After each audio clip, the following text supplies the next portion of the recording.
a while ago in Nyeri County. We just got a glimpse of that press briefing. But just to tell us more on what he talked about and the rest of the briefing, let me now link up with our reporter, Raquel Mungai, who's in Nyeri. Raquel, good morning. And what more can you tell us from that briefing?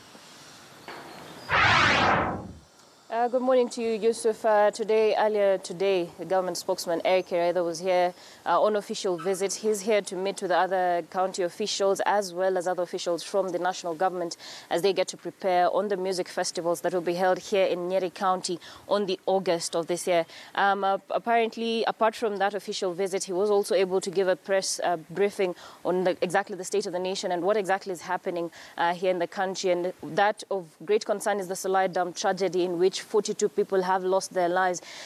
Probably the number might increase given the situation that has been there on the ground and reports from there on the ground that more people are still missing. But what he says is that investigations are still continuing on what led to the cause of that tragedy, given that that particular dam in Solai was able to provide a lot of, was able to facilitate a lot of irrigation and a lot of farming for the residents there at Solai. And therefore, the remarks that have been made by people probably that this was a man-made cause or a man-made tragedy still remains a statement that will be confirmed until investigations have been done.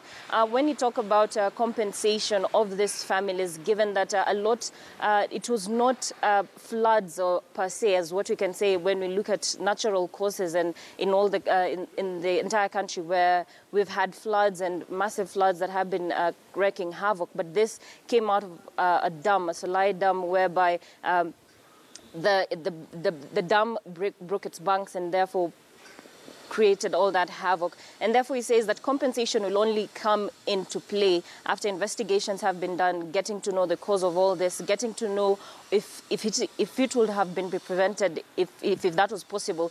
And therefore matters of compensation is still a question that probably a lot of families are asking, and even Kenyans wanting to know exactly if someone is found liable, will the government be able to take its stand and take legal process? Therefore, that is something that he says that the government will ensure that the investigations have been done comprehensively to ensure that if someone indeed was liable for this whole damage that has been caused there, that whole tragedy, then the law will take its course. But until now, he says that the government has been able to put a lot of measures in terms of being prepared, given that the issue of rains and the fact that it was going to cause a lot of havoc and a lot of rain was going to be experienced this particular time. He says that the government has been able to put measures in place to avoid such happenings from occurring. But this particular one, he says, as government spokesman Eric Kiraithe says, this appears to be something that was beyond any measure that could have been taken. But until now, what they're doing, Yusuf, is that they're going to look at all the dams that are there within that surrounding region, as well as only any other dams that probably might present that kind of looming danger. Yusuf. Raquel, one final question. We've seen some sort of a resurgence of the Al-Shabaab militant group both in Kenya and Somalia. Has he touched on it? And if not, has he talked about any other issue touching on security?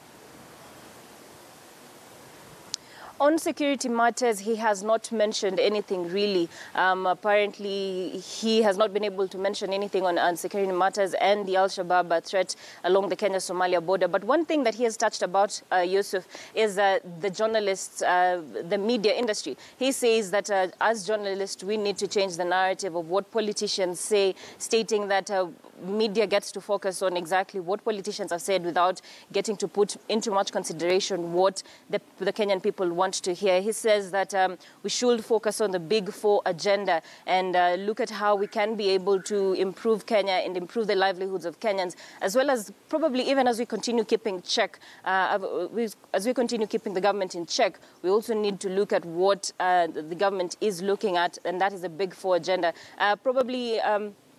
So at this particular point, he's just touched on that Solai Dam tragedy and the investigations that are underway, what measures the government is taking to avoid such a scenario happening in the near future, as well as also touching on the state of the nation and how media is trying to change, is focusing or shaping the narrative here in the country. Yusuf. Joining us talking to me all the way from Nyeri County. They're giving us a highlight of that briefing by the government spokesperson, Eric Kiraithe, where he talked about the Solai Dam tragedy. And